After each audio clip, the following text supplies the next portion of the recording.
Hello बच्चों, क्या हाल चाल। आप सभी का स्वागत है आपके YouTube चैनल पाथवे पे। तो हम लोग ने विद्युत आवेश एवं क्षेत्र को देख रहे हैं और आज उसका लेक्चर नंबर 4 है। अगर आपने लेक्चर 1, 2 और 3 अटेंड नहीं किया है तो जल्द जाके उसको देख ले, तभी आपको ये लेक्चर नंबर 4 जो है वो सही तरीके से आपको समझ में आएगा, है ना। तो हम लोग स्टार्ट करने वाले हैं। क्या आज का टॉपिक है हमारा कूलम का नियम, है ना। अच्छा, ध्यान ये देना है कि आपका जो लेक्चर है आपका छूट गया होगा। अगर आप इस चैनल पे नए आए हैं तो इस पीछे वाला जितना भी लेक्चर है उसका जो लिंक है हमने डिस्क्रिप्शन में डाल दिया है। तो सबसे पहले आप चाहते हो कि आपके एग्जाम जो है जितना भी क्वेश्चन आता है उसका आप सही सही आंसर दे सके तो आपको क्या करना पड़ेगा, सारे वीडियो को सही तरीके से वॉच करना होगा। उसके लिए आपको लेक्चर बाय लेक्चर 1, 2, 3 कंटिन्यू, है ना, एक सीक्वेंस से आपको पढ़ना होगा, है ना। तो उसके लिए क्या करना, डायरेक्ट 4 में हम ना आके पहले हम 1 को पढ़ेंगे, उसके बाद 2 को पढ़ेंगे, उसके बाद 3 को पढ़ेंगे, तब जाके हम 4 को आएंगे, ठीक है ना। तो चलिए हम लोग स्टार्ट करते हैं। आज स्टार्ट करने वाले हम लोग कूलम का नियम। तो ये कूलम का नियम क्या होता है उसको देखेंगे। तो ये स्टेटमेंट पहले समझ लो कि कूलम का नियम का स्टेटमेंट क्या है, ठीक है। तो बोला है इस नियम के अनुसार दो स्थिर बिंदु आवेश। सबसे पहले ध्यान देना है कि जो कूलम का जो नियम है वो किसके लिए वैलिड है, तो बोलेंगे दो बिंदु आवेश। तो दो स्थिर बिंदु आवेश के मध्य लगने वाला आकर्षण या प्रतिकर्षण बल दोनों आवेशों के परिमाण के गुणनफल की समानुपाती एवं उनके मध्य दूरी के व्युत्क्रमानुपाती होता है। और इसे हम लोग क्या कहते हैं, कूलम का नियम कहते हैं, या कूलम का व्युत्क्रम वर्ग नियम भी कहते हैं, ना। तो ये कूलम का नियम क्या है उसको हम लोग और बारीकी से समझेंगे, ध्यान दीजिएगा। अब जब आप बोर्ड पे देखो क्या करना है आपको। हमारे पास दो आवेश है, एक आवेश को हमने नाम दे दिया है Q1। आपके पास एक आवेश जो है वो क्या है बोलो, एक आवेश जो है वो है हमारा Q1। तो एक आवेश हमारे पास है Q1 और एक दूसरा आवेश है हमारे पास Q2। तो हमारे पास दो आवेश है Q1 और Q2। अब ये दोनों आवेश जो है वो एक दूसरे से r दूरी पे है ना। ये दोनों आवेश जो है वो एक दूसरे से कितने दूरी पे है, तो एक दूसरे से ये r दूरी पर स्थित है। तो हमारे पास दो आवेश है Q1 और Q2, ये दोनों ही एक दूसरे से कितने दूरी पे स्थित है बोलो, r दूरी पे स्थित है। मतलब ये जो दूरी है हमारा वो कितना है बोलो, r है। अब जरा ध्यान दीजिएगा, हमने पिछले लेक्चर में देखा था कि अगर आपका आवेश सजातीय है, मतलब कि एक जैसा है ना, या दोनों ही धनात्मक या दोनों ही ऋणात्मक, तो उनके बीच में क्या होता है, उनके बीच में होता है आकर्षण। अगर दोनों आवेश कैसा हो जाए बोलो, विजातीय हो जाए, एक धन आवेश दूसरा क्या हो जाए, ऋण आवेश, तो दोनों के बीच में क्या होता है बोलो, दोनों के बीच में होता है आकर्षण, है ना।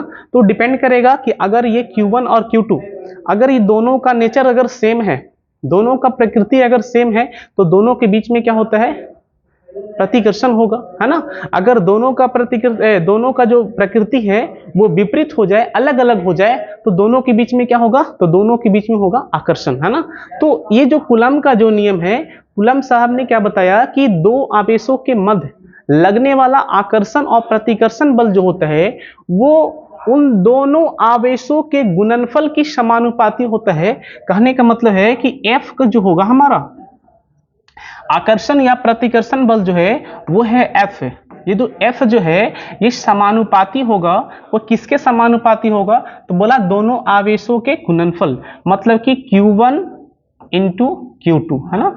तो ये जो बल का जो मान है वो Q1 इंटू Q2 के समानुपाती है, ठीक है। अच्छा, दूसरा पॉइंट हमने क्या देखा है कि बोला है उनके मध्य की दूरी। तो मध्य की दूरी कितना है बोलो, r है ना। तो r का होता है वर्ग का व्युत्क्रमानुपाती, मतलब कि 1/r²।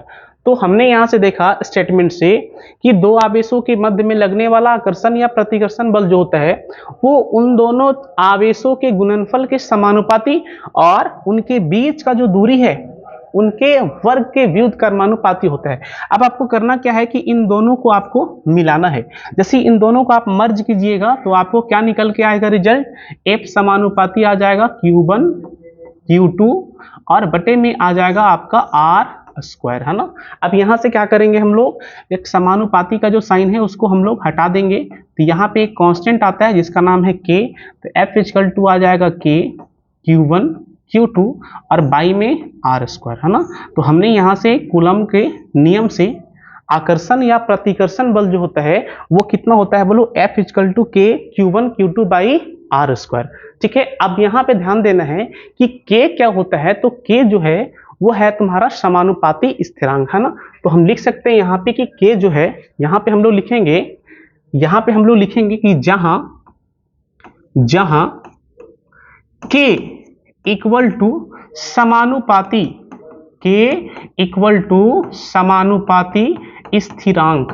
तो K क्या है, तो K जो है वो तुम्हारा होता है समानुपाती स्थिरांक, है ना। तो हमने अभी निकाला कूलम के नियम से, हमने एक फॉर्मूला का डिराइव किया, है ना। वो फॉर्मूला हमारा कितना है, F इक्वल टू के Q1 Q2 by r square. और जहां K क्या होता है, K को बोलते हैं समानुपाती स्थिरांक, है ना। ये जो क्वेश्चन है आपके एग्जाम में भी आ जाता है 2 मार्क्स का, कि कूलम का नियम क्या होता है, इसके बारे में आप बताइए। तो हम लोग क्या कहेंगे इसके बारे में कि इस नियम के अनुसार दो आवेशों के बीच में लगने वाला आकर्षण या प्रतिकर्षण बल जो होता है वो उन दोनों आवेशों के मध्य, है ना, उन दोनों आवेशों के गुणनफल के समानुपाती और उनके मध्य की जो दूरी है उसके वर्ग के व्युत्क्रमानुपाती है। और इसके बाद हम लोग डेराइव कर लेंगे। तो यहां से जाके हमें 2 मार्क्स जो है ना वो कंफर्म हमें फिक्स हो जाएगा। ठीक है, अभी इसको और आगे बढ़ाते हैं और आगे क्या देखेंगे यहाँ पे। अब K के बारे में जानो कि K क्या है। तो K तो हमने देख लिया कि K जो है वो तुम्हारा समानुपाती स्थिरांक है, कांस्टेंट है। अब K के बारे में और सारे पॉइंट को देखेंगे। अब जरा यहाँ पे ध्यान देना कि K को, तो अगर हमसे पूछे कि K का आप हमें बताओ, K का अगर हम लोग मात्रक निकालने जाए कि K का मात्रक क्या होगा, तो कैसे निकालेंगे। तो हमने लिखा है K का मात्रक। तो K का मात्रक अगर आपको निकालना है तो सबसे पहले आपको K का निकालना होगा फॉर्मूला। अब K का फॉर्मूला कहां से आएगा, तो हमने अभी को आपको फॉर्मूला बताया है F इक्वल टू के Q1 Q2 और बाई में कितना बोलो, आर स्क्वायर। तो F इक्वल टू कितना होता है, K Q1 Q2 by r square. आप यहां से K का मान क्या हो सकता है बोलो, तो यहां से जो K का जो मान आएगा वो आ जाएगा हमारा F इंटू आर स्क्वायर और बटा में आ जाएगा Q1 इंटू Q2, है ना। तो हमने यहां से K का मान निकाल लिया कि F इंटू आर स्क्वायर और बाई में Q1 इंटू Q2। अब सारे का आप यहाँ पे वैल्यू जो है ना वो पुट कर दो। क्या क्या वैल्यू पुट करेंगे यहाँ पे सर, हम F का मान, F है ना, F का मात्रा क्या होता है, न्यूटन, और न्यूटन को हम लोग डिनोट करते हैं N से। तो ये N हो गया, तो यहां से हमारा आ जाएगा ये N न्यूटन। उसके बाद आर स्क्वायर है ना, आर क्या होता है, दूरी है ना, और दूरी का क्या होता है मीटर, और यहां से हो जाएगा मीटर स्क्वायर। अच्छा नीचे पे आ जाओ, Q1 इंटू Q2 है, तो Q1 क्या है, आवेश है, और Q2 भी क्या है, वो भी आवेश है। तो एक है कूलम और ये भी कूलम, तो कूलम इंटू कूलम करिएगा तो क्या बन जाएगा बोलो, कूलम स्क्वायर। तो हमने यहाँ से K का मात्रक निकाल लिया, और वो मात्रक क्या आया है, तो K का जो मात्रक है वो आ गया हमारा न्यूटन मीटर स्क्वायर और पर कूलम स्क्वायर, है ना। तो K का मात्रक हमने क्या निकाल लिया है, न्यूटन मीटर स्क्वायर और पर कूलम स्क्वायर। ठीक है, तो K का मान हमने तो निकाल लिया। अब यहां से एक पॉइंट और आएगा कि K का बीमा भी है ना, कभी कभी आपको ऑब्जेक्टिव क्वेश्चन में पूछ देगा, है ना। तो K का हमें बीमा भी देखना है। तो अगला हम देखेंगे K का बीमा। तो K का डायमेंशन, तो आपको देखना है K का डायमेंशन क्या होता है ना। तो K का डायमेंशन क्या होता है, तो K का हमें मात्रक तो पता है, हम उसका डायमेंशन भी निकाल सकते हैं। और कैसे निकालेंगे, तो उसके लिए आपको K का तो पहले फॉर्मूला लिखना है। तो फॉर्मूला तो K का हम अभी बता चुके हैं, F इंटू आर स्क्वायर और बटे में Q1 इंटू में Q2, यही है ना। अब हमें जिसका भी डायमेंशन निकालना होता है हम उसके क्या करते हैं, हम उसे बॉक्स में बंद कर देते हैं। तो हम इसे बॉक्स में बंद कर देंगे, है ना। तो ये बॉक्स किसको रिप्रेजेंट करता है, ये बॉक्स जो है वो रिप्रेजेंट करता है डायमेंशन को, बीमा को। तो ये बॉक्स हमने बना दिया। उसके बाद हमें यहाँ पे F को भी बॉक्स में बंद करना होगा। देखो ये F भी बॉक्स में बंद हो गया, आर स्क्वायर भी बॉक्स में बंद हो गया, देखो बंद हो गया, Q1 भी बॉक्स में बंद हो गया, Q2 भी बॉक्स में बंद हो गया। तो हमें सारे को हमने बॉक्स में बंद कर दिया। अब इसके बाद हमें सारे का क्या लिखना है, हमें सारे का लिखना होगा डायमेंशन। तो हम इस सबका लिखेंगे डायमेंशन। अब बोर्ड पे जरा ध्यान देना, सबका डायमेंशन कैसे लिखेंगे। बल का क्या होता है डायमेंशन, बल का क्या होता है बीमा, तो बल का बीमा होता है mL/t-2। उसके बाद ये r क्या है, दूरी, और दूरी को हम लोग किस में मापते हैं, दूरी को हम लोग मापते हैं लेंथ में, लंबाई में, तो यहाँ हो जाएगा आपका l², है ना, तो यहाँ पे हो जाएगा आपका l², ठीक है ना। अब आ जाइए q, आपको हमने q का डायमेंशन बताया है, और q का डायमेंशन होता है IT, तो IT यहाँ भी आएगा और IT यहाँ भी आएगा, तो मतलब कि I²T²। तो हमने सारे का डायमेंशन तो यहाँ पे हमने लिख दिया है। उसके बाद हम इसको सॉल्व कर देते हैं, तो सॉल्व कीजिएगा तो देखो m तो ऊपर में अकेला है और नीचे है ही नहीं, तो m तो आएगा, है ना। उसके बाद देखो l का पावर यहाँ पे कितना है बोलो 1 है, और यहाँ कितना है 2, तो l का पावर यहाँ से आ जाएगा तुम्हारा 3 आ जाएगा, ठीक है ना। t का पावर -2 है, ये t का पावर 2 प्लस में ऊपर जाएगा तो t का पावर हो जाएगा -4। उसके बाद क्या करना है, i को ऊपर लेके जाना है, तो हो जाएगा i का पावर -2। तो हमने यहाँ से k का निकाल लिया है बीमा, तो k का हमने बीमा कितना निकाला है, वो mL3T-3, mL3T-3 और हाँ mL3T-4 और I-2, है ना। तो ये हमारा क्या आ गया, ये हमारा आ गया k का बीमा। अब इसके बारे में आपको और भी पॉइंट जान लेना है, तो आपको यहाँ पे देखना कि k जो है हमारा, चलो ये जो हमारा k है ना, तो आप ध्यान देना है कि k है ना, तो निर्वात में, है ना, निर्वात में अगर आपसे k का मान पूछे, निर्वात में k का मान, तो हम लोग बात कर रहे हैं निर्वात में, है ना, तो निर्वात में k का मान, तो निर्वात में k का मान कितना होता है, तो वो होता है आपका k = 1/4πε0, है ना। तो निर्वात में k का मान कितना होता है, 1/4πε0, ठीक है ना। अच्छा, इसका मान भी होता है, इसका मान कितना आता है 9 × 10⁹ न्यूटन मीटर स्क्वायर और पर कूलम स्क्वायर। तो k का वैल्यू हमने बताया 1/4πε0। ये 1/4πε0 k का जो मान है वो कहाँ होता है, तो बोलेंगे निर्वात में होता है। तो निर्वात में k का मान कितना है 1/4πε0, ठीक है। इसका मान भी होता है, वो मान कितना है 9 × 10⁹, है ना। इसका मात्रक हम लोग लिखे हैं न्यूटन मीटर स्क्वायर और पर कूलम स्क्वायर, ठीक है। अच्छा, इसको और आगे ध्यान दीजिएगा।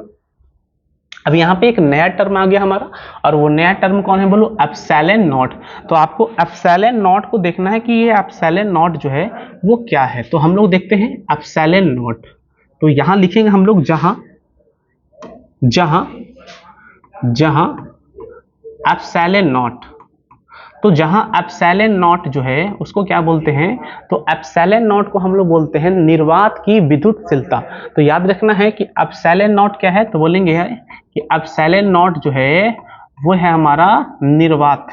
ε0 क्या है, तो ε0 जो है वो है हमारा एक, तो ε0 क्या है, तो ε0 बोलेंगे निर्वात, है ना, निर्वात की विद्युतशीलता। एक मिनट, इसको जरा सुधार लेते हैं। ε0 क्या है बोलो, तो बोलेंगे निर्वात की विद्युतशीलता।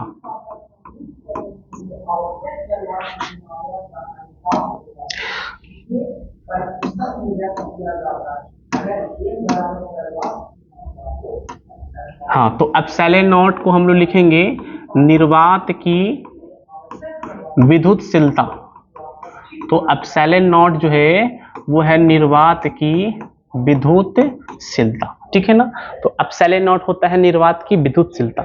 इसका मान भी है जो आपको ध्यान देना है, और इसका मान कितना होता है, तो ε0 का जो मान है वो होता है 8.85 इंटू में होता है 10⁻⁻⁻12 इंटू में 10⁻⁻12, 10 टू दी पावर माइनस का कितना होता है, बोलो 12, है ना। अब इसका मात्रक भी हम लोग निकाल सकते हैं, कैसे, तो मात्रक देखो ना, ये एप्सिलॉन नॉट जो है वो नीचे में है, तो जो k का मात्रक है आप उसको क्या कर दो, उल्टा कर दो, रिवर्स कर दो, तो वहां से हमें क्या आ जाएगा, बोलो एप्सिलॉन नॉट का मात्रक। तो k का मात्रक क्या है, न्यूटन मीटर स्क्वायर पर coulomb square, newton metre square पर कूलम स्क्वायर। तो उसको हम लोग रिवर्स करने वाले हैं, तो यहां से हमें क्या आ जाएगा, यहां से हम आ जाएगा कूलम स्क्वायर और बटे में न्यूटन मीटर स्क्वायर। तो हमने यहाँ से एप्सिलॉन नॉट का मान आपको हमने बता दिया है कि एप्सिलॉन नॉट का जो मान है वो कितना होता है, 8.85 इंटू में 10 टू दी पावर माइनस का 12 कूलम स्क्वायर पर न्यूटन मीटर स्क्वायर, ठीक है ना। तो हमने अभी क्या देखा कि k का मात्रक क्या होता है, k का बीमा क्या होता है, k का जो मान है वो निर्वात में कितना होता है, और उसके बाद एप्सिलॉन नॉट क्या है, तो एप्सिलॉन नॉट बोलते हैं निर्वात की विद्युतशीलता, और उस एप्सिलॉन नॉट का मान कितना होता है, तो 8.85 into 10 to the power minus का 12, ठीक है ना। अब इसके बारे में और भी जानेंगे हम लोग कि एप्सिलॉन नॉट का, हम लोग देखने वाले हैं एप्सिलॉन नॉट का बीमा। तो हम लोग बात कर रहे हैं एप्सिलॉन नॉट का बीमा के बारे में कि एप्सिलॉन नॉट का बीमा जो है वो क्या होता है, ठीक है। अब जरा ध्यान देना कि आप बताओ कि k क्या होता है, k, तो k equal to 1/4 pi epsilon naught, है ना। k क्या होता है, 1/4 पाई एप्सिलॉन नॉट। अच्छा, यहां से हमें ये बताइए कि एप्सिलॉन नॉट यहां से कितना आ जाएगा, तो बोलेंगे 1/4 पाई k, है ना। तो हम लोग यहां से एप्सिलॉन नॉट जो है वो हमारा आ गया 1/4 पाई k। अब जरा ध्यान दीजिएगा, हमें क्या निकालना है, हमें निकालना है उसका बीमा, है ना। तो हमें बीमा निकालना है, तो हम क्या करेंगे, एप्सिलॉन नॉट पहले लिखेंगे, उसके बाद इसको बॉक्स में बंद कर देंगे, तो बॉक्स में ये बंद हो गया, ठीक है ना। उसके बाद है देखो 1/4 पाई k, देखो 1 क्या है, नंबर, 4 पाई क्या है, वो भी एक नंबर है, और नंबर का कोई भी डायमेंशन नहीं होता, नंबर का कोई भी बीमा नहीं होता। जैसे 5, 5 क्या है, एक संख्या है, और संख्या का कोई बीमा नहीं होता। तो 4 पाई है ना, तब पाई तो एक नंबर है ना, पाई का मान कितना होता है, 22/7 या 3.14। तो ये पाई जो है एक नंबर है, तो 4 पाई भी क्या हो, एक नंबर होगा। तो ना ही 1 का डायमेंशन है, ना ही 4 पाई का डायमेंशन है, तो बचा क्या, बचा हमारा k, और k का डायमेंशन क्या होता है आपको हमने बता चुका है। तो आप यहाँ पे क्या कीजिएगा, आप यहाँ लिखिएगा 1/k का डायमेंशन, 1/k का डायमेंशन, और k का डायमेंशन हम लोग निकाल चुके हैं, तो हमारा एप्सिलॉन नॉट का डायमेंशन हमें मिल जाएगा। तो 1/k का डायमेंशन हम लोग क्या निकाल चुके हैं, तो नहीं याद है तो आप जरा ध्यान दीजिए, यहाँ पे अभी देख लेंगे हम लोग k का डायमेंशन क्या है। देखो k का डायमेंशन जो है हमारा वो है ml³ t-3 i-2। तो हम यहाँ पे पुट कर देते हैं, हम लोग यहाँ पे पुट कर देंगे ml³ t-4 और i-2। तो ये हमने किसका मान पुट कर दिया, ये हमने k का मान पुट कर दिया, ठीक है। अब इसको सॉल्व कर देंगे तो हमें एप्सिलॉन नॉट का निकल जाएगा बीमा। तो एप्सिलॉन नॉट का बीमा हमें कितना प्राप्त हो जाएगा, जरा ध्यान से दीजिए, इसको सॉल्व करना है। सॉल्व कैसे करेंगे, कुछ नहीं करना है, हमें इसे ऊपर लेके जाना है, और जब भी आप इसे ऊपर लेके जाइएगा तो इसका जो साइन होगा पावर का वो क्या हो जाएगा, बदल जाएगा। तो m जब ऊपर जाएगा साइन बदल जाएगा तो -1, l जब ऊपर जाएगा साइन बदल जाएगा तो -3, t जब ऊपर जाएगा साइन बदल जाएगा तो +4, ये ऊपर जाएगा साइन बदल जाएगा तो +2। ये लो हमने निकाल दिया है एप्सिलॉन नॉट का बीमा। तो एप्सिलॉन नॉट का हमने निकाल लिया है बीमा, m का पावर -1, l का पावर -3, l का पावर -3 और t का पावर 4 और i का पावर 2, ठीक है। तो अभी हम लोग ने एप्सिलॉन नॉट का बीमा देखा। पिछले स्लाइड में हमने क्या देखा था, एप्सिलॉन नॉट का मात्रक भी देख लिया, एप्सिलॉन नॉट का मान भी देख लिया, है ना। एक बार फिर से हम लोग देख लेते हैं, k का मान कितना होता है, 1/4 पाई एप्सिलॉन नॉट। अब निर्वात में k का मान कितना होता है, 9 इंटू 10 टू द पावर 9, इसका मात्रक न्यूटन मीटर स्क्वायर पर कूलम स्क्वायर, ठीक है ना। अब चलिए आगे, अब k equal to 1/4 epsilon naught में एक नया टर्म हमें मिल गया एप्सिलॉन नॉट। अगर आपसे पूछे कि एप्सिलॉन नॉट क्या होता है तो बोलेंगे निर्वात की विद्युतशीलता, और जिसका मान होता है 8.85 इंटू 10⁻⁻12। इसका क्या हो जाएगा मात्रक कूलम स्क्वायर पर न्यूटन मीटर स्क्वायर। अब हमने अभी देखा k का बीमा, एप्सिलॉन नॉट का बीमा। अब आगे क्या देखते हैं जरा ध्यान दीजिएगा। आगे है हमारा यदि दोनों आवेशों के मध्य कोई माध्यम भरा हो तो कूलम बल कितना होगा। तो अगर दो आवेश के मध्य में एयर है या तो निर्वात है तो उनके बीच का बल कितना होता है 1/4 एप्सिलॉन नॉट Q1 Q2/r²। लेकिन यहाँ पे क्या दिख रहा है, यहाँ पे हमें माध्यम है, तो ये हमारे पास दो आवेश है। एक आवेश है हमारा Q1 और एक आवेश कौन सा है बोलो, एक आवेश हमारा Q2, ठीक है ना। इसके बीच का जो दूरी है वो कितना है, चलो हमने मान लिया r। इसका बीच का जो दूरी है वो कितना है बोलो r। लेकिन इसके मध्य में क्या, ये जो है ना वो कहाँ रखा हुआ है, तो ये मान लो किसी न किसी माध्यम में रखा हुआ है, ठीक है। और उस माध्यम का जो एप्सिलॉन है वो चलो हमने मान लिया कि उस माध्यम का जो विद्युतशीलता होगा वो कितना है बोलो एप्सिलॉन है, ठीक है ना। तो चलिए यहाँ से हम बताओ कि f का मान कितना आ जाएगा, तो f जो है हमारा वो आ जाएगा 1/4। अब यहाँ पे आपको एप्सिलॉन नॉट नहीं लिखना है, एप्सिलॉन लिखना है ना। 1/4 एप्सिलॉन Q1 Q2 और बाई में कितना हो जाएगा बोलो r²। तो हम लोगों ने यहाँ से किसका मान निकाल लिया है, हम लोगों ने यहाँ पे इसका मान निकाल लिया है f का। ये f का मान कब, तो ये जो f का मान तब होगा जब दो आवेश को हम लोग कहाँ रख दे, माध्यम में। अगर आप दो आवेश को किसी माध्यम में रख देते हैं तो उनके मध्य में कितना बल होगा 1/4 एप्सिलॉन होगा Q1 Q2/r², ठीक है। चलो अब आगे देखेंगे नेक्स्ट स्लाइड में, और नेक्स्ट स्लाइड है हमारा परावैद्युतांक, है ना। इसको हम लोग बोलते हैं परावैद्युतांक या तो फिर इसको बोलते हैं आपेक्षिक विद्युतशीलता, और इसको हम लोग डिनोट करते हैं एप्सिलॉन r से। इसको हम लोग डिनोट करेंगे एप्सिलॉन r से। तो ये हो गया हमारा एप्सिलॉन r।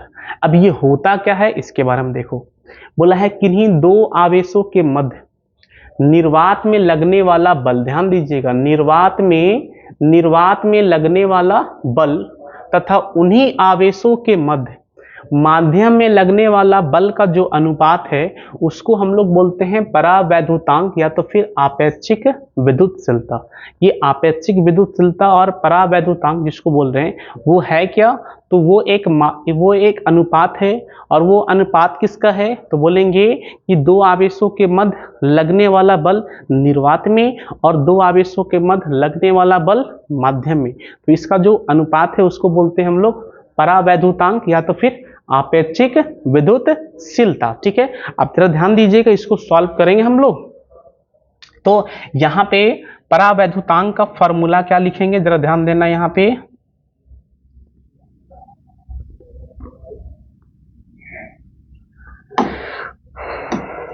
पे परावैद्युतांक का फॉर्मूला क्या होगा, निर्वात या वायु में आवेशों के मध्य बल और बटा में हो जाएगा उन्हीं आवेशों पर माध्यम में लगने वाला बल। अगर इसको हम लोग सिंपल भाषा में लिखेंगे तो क्या लिखेंगे, जरा ध्यान देना।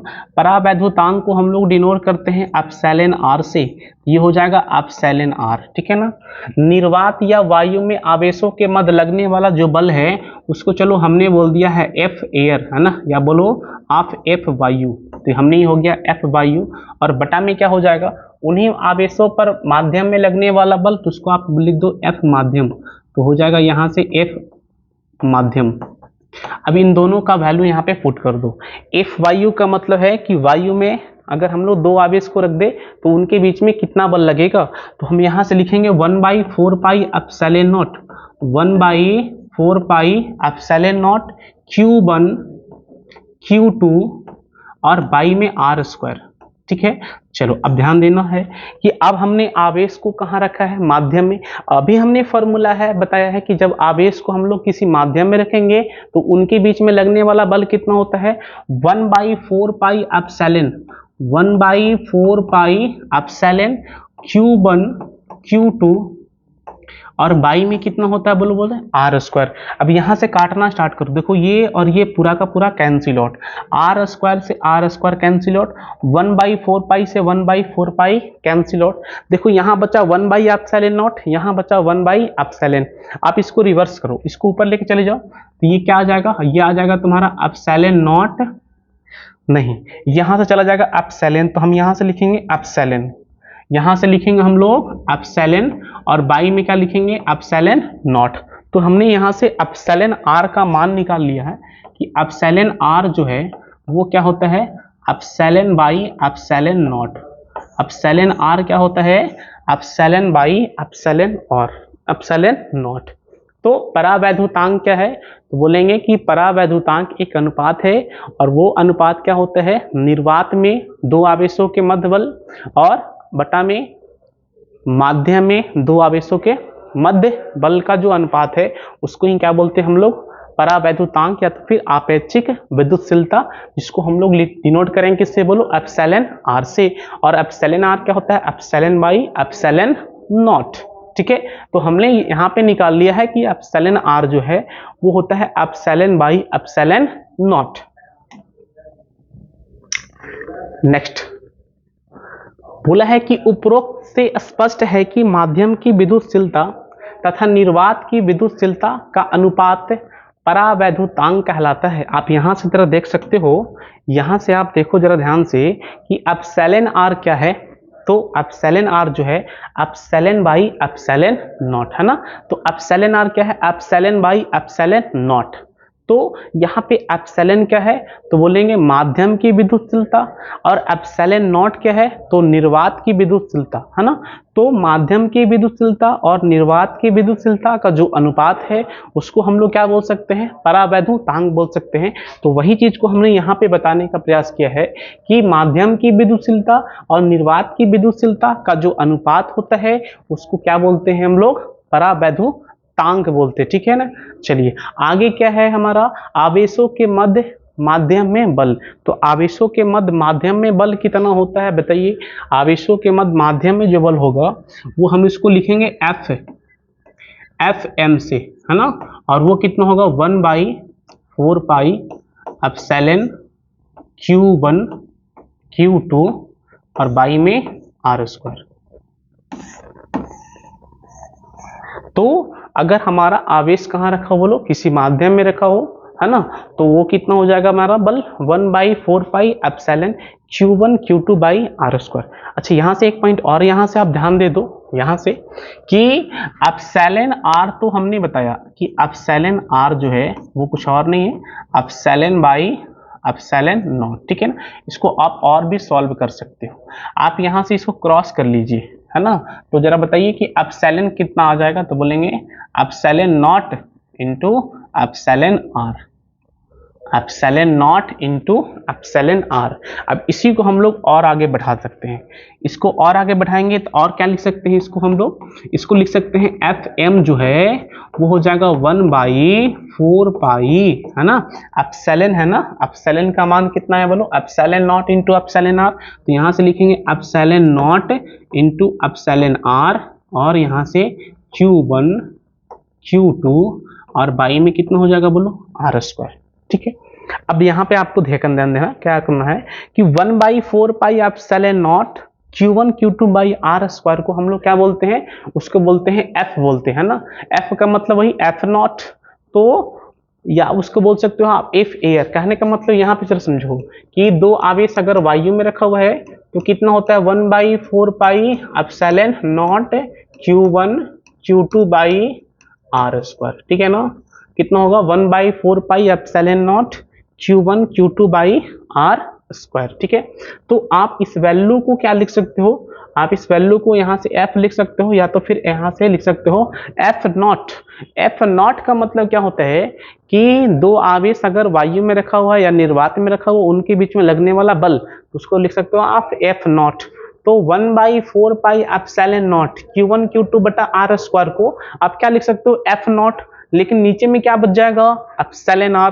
तो यहाँ से हम क्या लिख सकते हैं, यहाँ से हमने एक और यहाँ से हमने फॉर्मूला निकाल लिया है, और वो फॉर्मूला क्या है वो फार्मूला क्या है कि आपका जो एफ एम है वो एफ एम है कितना, तो बोलेंगे एफ नॉट और बटे में एप्सिलॉन आर, है ना। तो एफ एम कितना है बोलो, एफ नॉट और बटे में एप्सिलॉन आर, तो एफ नॉट बटे में एप्सिलॉन आर, ठीक है। चलो अब आगे क्या है, ये माध्यम है और ये उसका परावैद्युतांक जो तुम्हें याद रखना है। तो माध्यम और परावैद्युतांक जो है वो तुम्हें याद रखना है कि किस माध्यम का परावैद्युतांक जो है वो कितना होता है। जैसे हम लोग अगर यहाँ लिखें निर्वात, तो अगर हम यहाँ से लिखेंगे निर्वात, तो निर्वात का जो परावैद्युतांक होता है वो होता है 1, है ना। निर्वात का जो परावैद्युतांक जो होता है वो कितना होता है बोलो, वो होता है हमारा 1।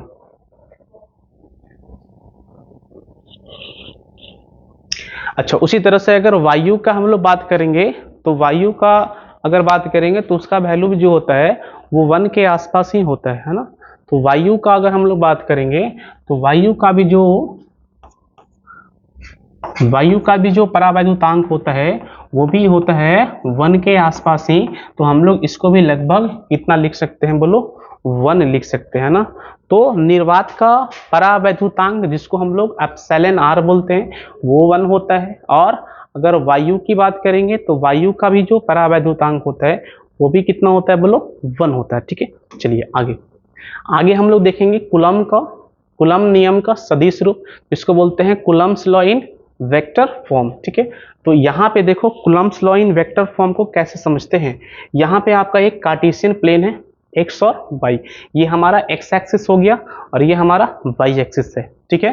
ये एक्स एक्सिस है और वाई एक्सिस है, ठीक है। अब जरा ध्यान दीजिए, ये हो गया हमारा एक्स एक्सिस और ये हो गया हमारा वाई एक्सिस।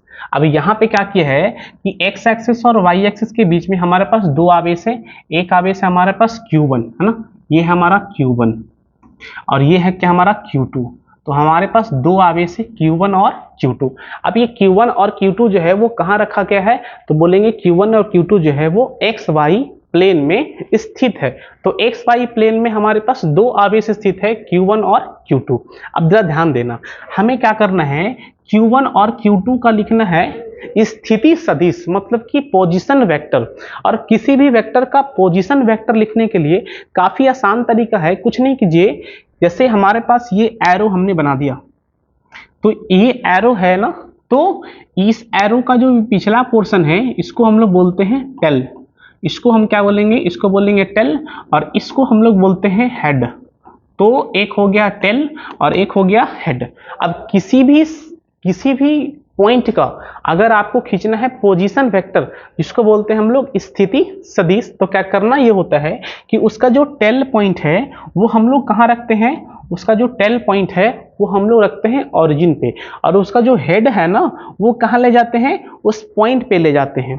तो ये जो हमारा Q1 है, ये Q1 जो है वो किस पे है बोलो, तो वो A पॉइंट पे है। और ये Q2 कहाँ पे है बोलो, ये Q2 जो है वो B पॉइंट पे है। तो Q1 A पॉइंट पे है और Q2 कहाँ है बोलो, B पॉइंट पे है। तो हमें A पॉइंट का पोजीशन वेक्टर लिखना है, तो क्या करेंगे, हम यहाँ पे रखेंगे टेल। हमने इस ओरिजिन पे आपको रखना है टेल को, और हेड को कहाँ ले जाना है, हेड को ले जाना है A पॉइंट, है ना। तो यहाँ से अगर आप एरो चलाइएगा, यहाँ से एरो चलाइएगा, तो ये हो जाएगा पोजीशन वेक्टर किसका बोलो, A का, और इसको हम लोग नाम दे देते हैं R1। तो ये है हमारा R1 वेक्टर। अब उसी तरह से अगर हमें B का खींचना है पोजीशन वेक्टर, तो हमारा टेल कहाँ होगा, ओरिजिन पे, और हेड कहाँ होगा, उस B पॉइंट पे। तो यहाँ से अगर आप खींचिएगा एरो, ये हो जाएगा R2, और इस R2 को हम लोग बोल देते हैं यहाँ से R2 वेक्टर। तो हमने दोनों का क्या किया है, दोनों का पोजीशन वेक्टर हमने खींच दिया है R1 और R2 का। तो A का पोजीशन वेक्टर R1 हो गया और B का पोजीशन वेक्टर हमारा R2 हो गया, ठीक है। अब हमें करना क्या है कि इन दोनों आवेशों को आप मिला दो। तो जैसे ही आप इन दोनों आवेशों को मिलाइएगा, है ना, तो हमें इन दोनों आवेशों के बीच में क्या मिल जाएगा, एक लेंथ मिल जाएगा, एक दूरी मिल जाएगा, और वो दूरी को आप चाहे जो मानो, है ना, उसको R बोल दो, ठीक है। तो ये हमारा दूरी जो है वो R है। अब यहाँ पे एक बात और समझना, ये हमारा Q1 है और ये हमारा Q2 है। अब ये दो आवेश है, तो दो आवेश के बीच में क्या होता है, या तो फिर आकर्षण होगा या तो प्रतिकर्षण होगा। मतलब तो यहाँ पे आकर्षण बल लगेगा या तो फिर प्रतिकर्षण बल लगेगा। अब लेकिन किधर लगेगा, ध्यान दीजिए, ये जो Q1 है हमारा, ये Q2 पे क्या करेगा, एक बल लगाएगा, है ना। Q1 जो है वो Q2 पे क्या लगाएगा, एक बल लगाएगा। और वो कौन सा बल लगाएगा, तो या तो आकर्षण बल लगाएगा या तो फिर प्रतिकर्षण बल लगाएगा, लेकिन इतना कन्फर्म है कि वो बल लगाएगा। तो आप इधर ध्यान दीजिए, ये Q1 जो है वो Q2 पे किधर बल लगाएगा, तो Q1 Q2 पे जो बल लगाएगा, है ना, वो लगाएगा इधर, है ना। ये Q1 जो है ये Q2 पे किधर बल लगाएगा, बोलो इधर की तरफ, है ना। तो ये लगाया जो बल, ये जो हमने लिखा हुआ है F21, अगर आपको नहीं दिख रहा है तो यहां से लिखा हुआ है F21, है ना। ये बल कितना है, F21। तो F21 का मतलब भी आप समझ लो, यहां से एक मिनट देखो, यहां से आप, यहां से F21 हमने लिखा है F21। F21 का मतलब क्या हो गया कि F21 का मतलब ये हो गया Q2 पे बल Q1 के कारण। ये Q1 जो है वो Q2 पे किधर बल लगाएगा, इधर। तो F21 का मतलब क्या हो गया कि Q2 पर बल, हम यहां से लिखेंगे Q2 पर बल Q1 के कारण, Q2 पे बल Q1 के कारण, है ना। तो F21 का मतलब हो गया Q2 पे बल Q1 के कारण। अच्छा, अब अगर Q1 अगर Q2 पे बल लगाता है ना, तो न्यूटन के तीसरे नियम के अनुसार Q2 भी Q1 पे बल लगाएगा, है ना। और वो बल किधर लगाएगा, बोलो ऊपर की तरफ लगाएगा। तो इसे हम क्या लिखेंगे, F12, F12। तो ये हो जाएगा F12। तो इसका मतलब क्या होगा, Q1 पर बल, Q1 पर, यहां पे बल छूट गया, यहां पे लिखेंगे Q1 पर बल, यहां लिखेंगे Q1 पर बल Q2 के कारण, Q1 पर बल Q2 के कारण।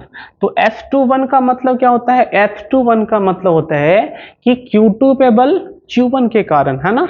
और F12 का मतलब क्या होता है, Q1 पर बल Q2 के कारण, ठीक है ना। तो F21 का मतलब Q2 पर बल Q1 के कारण, और F12 का मतलब क्या होता है कि Q1 पर बल Q2 के कारण, ठीक है ना। चलिए, अब हमने यहाँ पे दिखा दिया है कि ये है हमारा F12, F12 ये हमारा बल है F12। तो ये Q1 जो है वो Q2 पे किधर बल लगाएगा, इधर लगाएगा, ठीक है। अच्छा, ये Q2 जो है वो Q1 पे किधर बल लगाएगा, देखो इधर बल लगाएगा, वो भी दिख रहा है हमें। अब हमें यहां देखना है, अब हमें दिशा डिसाइड करना है। बल तो हम डिसाइड कर लिए, तो दिशा को डिसाइड करने के लिए भाई आपको यूज करना होता है इकाई सदिश का। किसका, बोलो इकाई सदिश का। तो बताओ कि Q1 जो है वो Q2 पे किधर बल लगाएगा, इधर। तो हम लोग उसको लिखेंगे R21 कैप, है ना। ये Q2 जो है वो Q1 पर किधर बल लगाएगा, इधर की तरफ, है ना। तो उसको हम लिखेंगे R12 कैप। क्या लिखेगा, R12 कैप, ठीक है। अब चलिए हम दोनों मान को यहां पे आपको बताते हैं कि वो कितना होगा। सबसे पहले हम देखेंगे F21। सबसे पहले हम क्या देखेंगे, F21 जो है वो कितना होगा, ठीक है ना। तो सबसे पहले क्या करना है, ये तो सदिश फॉर्म में है, और सदिश फॉर्म का मतलब क्या होता है, परिमाण भी और दिशा भी। तो सबसे पहले आप परिमाण लिखो। परिमाण कैसे लिखेंगे, 1/4 pi epsilon naught Q1 Q2 और बटे में क्या हो जाएगा, बोलो R², है ना। अब वो R कौन सा होगा, तो R जो है, हाँ वो R कौन सा है, वो ये दूरी है ना। और ये कितना लिखा हमने, R21, ये लिखा हुआ है, ये लिखा हुआ है R21, ये है R21 वेक्टर, है ना। तो आपको लिखना है उसका परिमाण ना, कुछ नहीं करना है, आपको R21 के ऊपर लगा देना है एरो, और यहाँ पे लगा देना है मॉड। मॉड का मतलब ये हो गया कि हमने सिर्फ उसका क्या ले रहा है, परिमाण। इसका स्क्वायर कर देंगे और इनटू में लिखेंगे R21 का कैप। तो हमने यहां से क्या निकाल लिया, हमने यहां से निकाल लिया है F21। तो F21 कितना, 1/4 pi epsilon naught Q1 Q2 अब बटे में R21 का स्क्वायर और इनटू में R21 कैप। तो यहां से यहां तक क्या है, तो ये परिमाण है और ये क्या है, दिशा है। सेम कहानी आप यहां भी लिख सकते हो।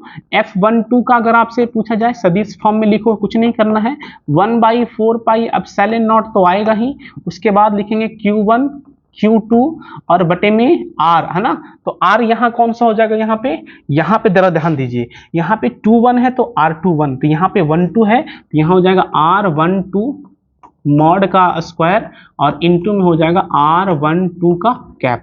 तो हमने यहाँ से दोनों बल को यहाँ पे हमने लिख दिया है कि F12 भी कितना है और F21 भी कितना है, ठीक है ना। तो F21 और F12 दोनों में जरा ध्यान देना कि F21 तो 1/4 पाई एप्सिलॉन नॉट, है ना, Q1 Q2 बटा, यहाँ पे छूट गया, Q1 Q2 बटा, अब देखो यहाँ पे R21 है ना, R21 वेक्टर का मॉड का स्क्वायर इनटू में R21 कैप, है ना। उसी तरह से यहाँ 12 है तो यहाँ भी 12, तो कंफ्यूजन नहीं होना है कि F21 है तो R21, F12 है तो R12 और R12। अब अगर ध्यान से देखो कि दोनों का जो परिमाण है वो तो इक्वल है, यहाँ भी 1/4 पाई एप्सिलॉन नॉट, यहाँ भी 1/4 pi epsilon naught, Q1 Q2 यहाँ भी, Q1 Q2 यहाँ भी, ये है हमारा R12, ये है हमारा R21। कुछ नहीं है, R12 क्या है, तो R12 यही दोनों आवेश का बीच का दूरी, और R21 क्या है, यही दोनों आवेश का बीच की दूरी, दूरी दोनों सेम है। इसका मतलब क्या हो गया कि ये दोनों का परिमाण तो बराबर है, लेकिन दोनों का जो दिशा है वो अपोजिट है। देखो ध्यान से, ये जो है ना Q1 जो है वो Q2 पे किधर बल लगाएगा, तो बोलो देखिए ये बल लगा रहा है, और ये Q2 जो है इस पे किधर बल लगाएगा, देखो ये बल लगा रहा है। तो एक बल है नीचे और एक बल है ऊपर, तो इसका मतलब है कि दोनों का दिशा जो है अपोजिट है। तो हम यहाँ से एक पॉइंट और भी लिख सकते हैं, और वो पॉइंट क्या होगा, वो पॉइंट हमारा ये होगा कि यहां से लिखेंगे हम स्टार लगा के कि F21 जो होगा वो हो जाएगा माइनस का F12 के इक्वल। तो F21 कितना होगा, तो माइनस का F12, है ना। और यहां से एक पॉइंट और भी यहाँ पे लिख देंगे हम, यहाँ पे एक और पॉइंट लिख देंगे कि दोनों का परिमाण बराबर है, मतलब कि दोनों का जो मॉड है वो क्या है, बोलो, दोनों का मॉड जो है वो इक्वल है, दोनों का मॉड तो इक्वल है। और लेकिन अगर सदिश में देखेंगे तो F21 जो है वो माइनस का क्या हो जाएगा, बोलो, F12, ठीक है। तो ध्यान देना कि दोनों का परिमाण यहाँ पे बता रहा है बराबर है, लेकिन दोनों का जो दिशा है वो अपोजिट है। तो साइन जो है ना वो क्या बता रहा है, साइन जो है वो दिशा को बता रहा है, ठीक है। तो ये था हमारा कूलम का नियम। अब आगे देखते हैं कुछ इस पे नोमेरिकल, है ना। एक नोमेरिकल है, आसान सा नोमेरिकल है। क्या नोमेरिकल बोला है कि दो गोलों के आवेश क्रमशः 2 गुना 10 का पावर माइनस का 7 कूलम, और यहाँ भी 3 गुना 10 का पावर माइनस का 7 कूलम, जिन्हें 30 सेंटीमीटर की दूरी पर वायु में रखा गया है, उनके बीच कार्यरत कूलमीय बल की परिकल्पना कीजिए। ध्यान दीजिएगा, यहाँ पे आपको बताया क्या गया है कि आपके पास 2 आवेश है। हमारे पास कितना आवेश है, बोलो, हमारे पास 2 आवेश है। तो एक को हमने मान लिया है Q1 और एक को हमने मान लिया है Q2। तो आपके पास 2 आवेश है Q1 और Q2। Q1 का मान भी आपको दे चुका है, वो Q1 का मान कितना दे चुका है, तो Q1 का जो मान है वो है 2 गुना 10 का पावर माइनस का 7 कूलम, और Q2 का मान कितना है, तो दिया है 3 गुना 10 का पावर माइनस का 7 कूलम। वो दोनों ही एक दूसरे से कितने दूरी पर है, वो दोनों ही एक दूसरे से 30 सेंटीमीटर की दूरी पर है ना। तो 30 सेंटीमीटर की दूरी है हमारा, ये जो दूरी है वो कितना है, बोलो, 30 सेंटीमीटर। तो ये दूरी जो है हमारा वो 30 सेंटीमीटर दूरी है, ठीक है। तो हमें ये बताना है कि इनके बीच में लगने वाला जो कूलम बल है वो कितना होगा। तो जरा ध्यान दीजिए है कि आपके पास आवेश कितना है Q1, तो Q1 जो है वो है 2 गुना 10 का पावर माइनस 7 कूलम। अच्छा, आपके पास Q2 कितना है, तो बोलेंगे 3 गुना 10 का पावर माइनस का 7 कूलम, ठीक है।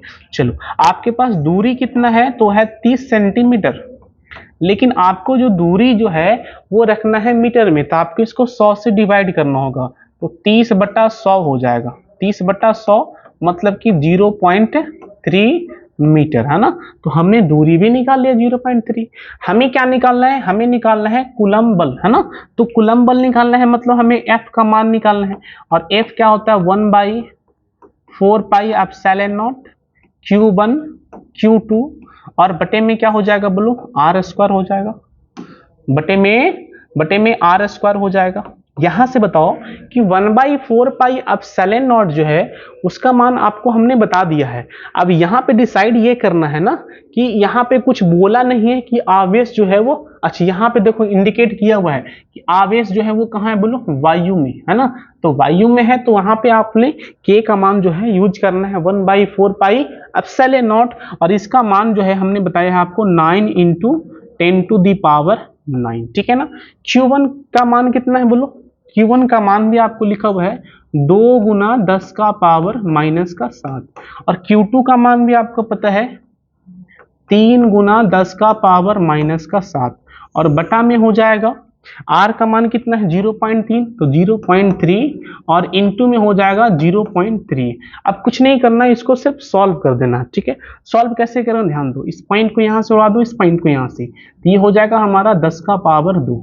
अब देखो ये 3 जो है ये 3 को काट देगा, ये 3 जो है यहाँ से 9 काटेगा 3 बार में, तो देखो 3 में 2 से गुना करेंगे 6 आएगा, तो 3 में 2 से गुना की कितना आ गया बोलो, 6 आ गया। अब आगे सोल्व करो, देखो 10⁻⁻7 है और यहाँ भी 10⁻�7 है, तो -7 -14, ठीक है। चलिए 9 यहाँ प्लस में 2 है, तो 9 2 11, तो -14 है और +11 है, तो -3 बचेगा, ये हो जाएगा 10⁻⁻3।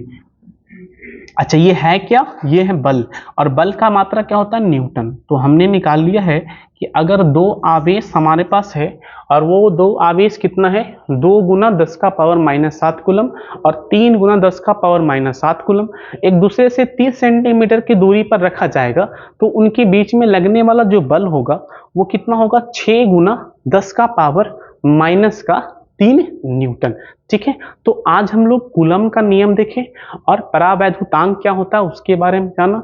उसके बाद हमने कूलम के नियम का सदिश रूप देखा, उसके बाद हमने कूलम के नियम पे एक क्वेश्चन लिए हैं, है ना।